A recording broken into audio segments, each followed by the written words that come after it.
नमस्कार मित्रों, मैं इंदर कुक्कड़ और आप देख रहे हैं MW न्यूज़ मुखर वक्ता। जैसा कि हम जानते हैं कि इलाके में ग्राम सेवा सहकारी समितियों के चुनाव संपन्न हुए पिछले दिनों, और हम आपको अनेक अध्यक्षों से उपाध्यक्षों से रूबरू करवा रहे हैं। इसी क्रम में आज हम बात करेंगे नवगठित श्योपुरा ग्राम सेवा सहकारी समिति के नवनिर्वाचित प्रथम अध्यक्ष साहबराम जी सहारन, जो कि एरिया के अंदर काफ़ी जाना पहचाना नाम है और किसान संघ के जिलाध्यक्ष भी हैं। उनसे जानेंगे कि कैसा रहा उनका पहले का कार्यकाल और अब आज इनको अध्यक्ष का पद मिला है सोसाइटी में, और जो कि पहले अध्यक्ष बने हैं। उनसे जानेंगे कैसे वो अध्यक्ष बने और कैसा रहेगा उनका कार्यकाल। तो सबसे पहले साहबराम जी, आपका हमारे चैनल में बहुत बहुत स्वागत है। धन्यवाद जी। सभी दर्शकों को राम राम। तो सबसे पहले तो आपको अध्यक्ष बनने पर बहुत बहुत बधाई और शुभकामनाएं। आपको भी और पूरी ग्राम पंचायत को भी बधाई देता हूं कि उन्होंने मुझे मेरे पर विश्वास किया और निर्विरोध सर्वप्रथम सोसाइटी का मुझे अध्यक्ष बनाया। इस पर मुझे और मेरे परिवार पर पूरा गर्व है, क्यों जो शिक्षा मुझे मिली उसका मुझे आज जो जुम्बारी ग्राम पंचायतें दी उसको बखूबी तरीके से निभाएंगे। ठीक है जी। तो ये तो बात रही साहबराम जी। सबसे पहले तो आप ये बताओ, अपने बारे में थोड़ा परिचय दीजिए कि आप इससे पहले राजनीति में अग्रसर रहते हैं और किस तरह से अग्रसर रहते हैं। पहले भी किसी पद पर रहे हैं, चुनाव पहली बार लड़ा है या पहले भी लड़ा है? चुनाव की बात करो, चुनाव मैंने निर्दलीय लड़ा था 2015 के अंदर। कोई पार्टी की टिकट नहीं ली, क्योंकि दोनों पार्टियों पर विश्वास नहीं है।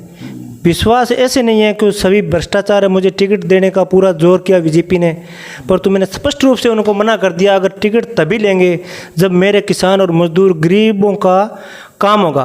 तो मुझे स्पष्ट मना कर दिया कि हम तो टिकट सिर्फ जिताऊ को देते हैं, काम की कोई गारंटी नहीं। तो मैंने उसी टाइम उनको कह दिया, आपकी टिकट हमें नहीं चाहिए, हम निर्दलीय चुनाव लड़ेंगे और जनता के बीच में जाएंगे, अच्छे व्यक्ति को जिताएंगे, चाहे मैं गलत हूं तो मुझे वोट ना दो। इस तर्ज पर लिया। उस 2015 में सिर्फ मैं 100 वोटों से हारा था मात्र, जो कि उसमें पूरी बीजेपी पार्टी ने जोर लगाया, फिर भी मैं 100 वोटों से हारा था।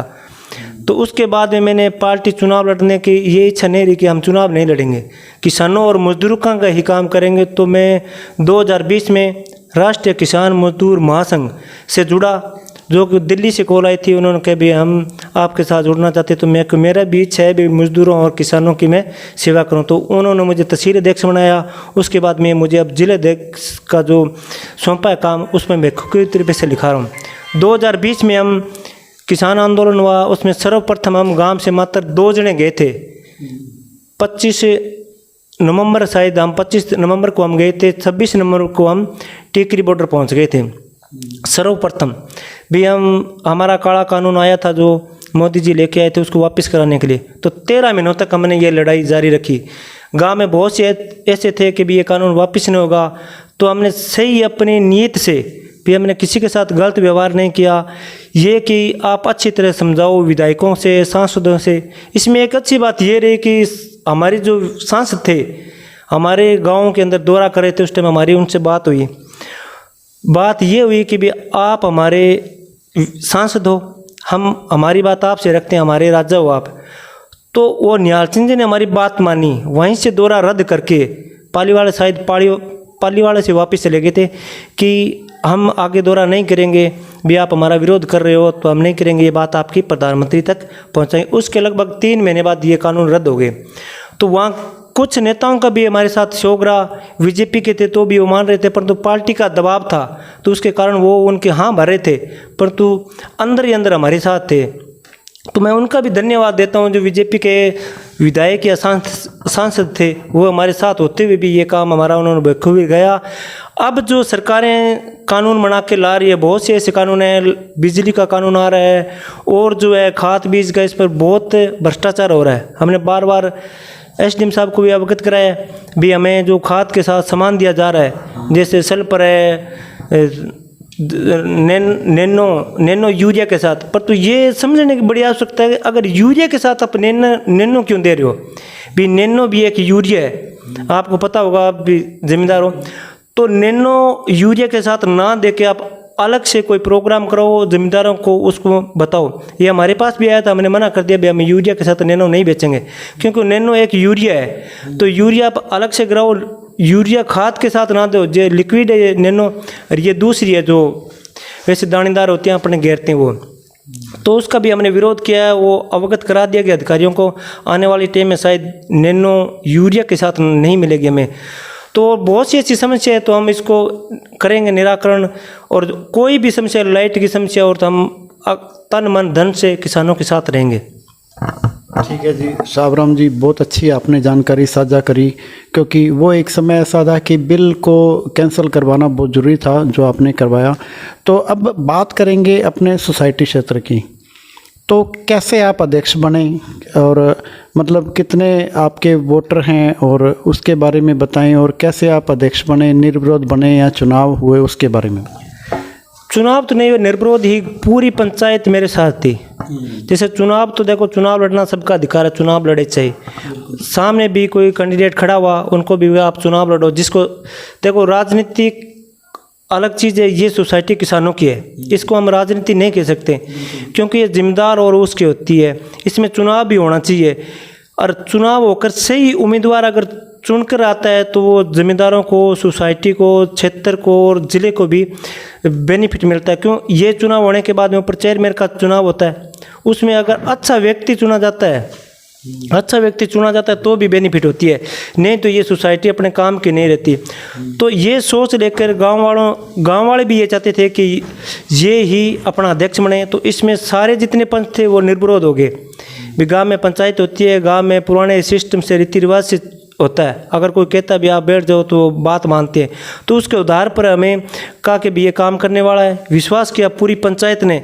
तो उस विश्वास पर खरा उतरूँगा और अच्छी तरह इस सोसाइटी को आगे बढ़ते हुए। अभी बहुत सी है सोसाइटी के गोदाम बनाना, लाइसेंस, बहुत सी ऐसी सुविधा है सोसाइटी में, अभी कोई काम नहीं हो रहा, तो उसको 5 सालों के अंदर गोदाम बनाकर एक अच्छी, मैं तो चाहता हूँ भी इस क्षेत्र के अंदर, गंगानगर जिला के अंदर एक मॉडल सोसाइटी बनी।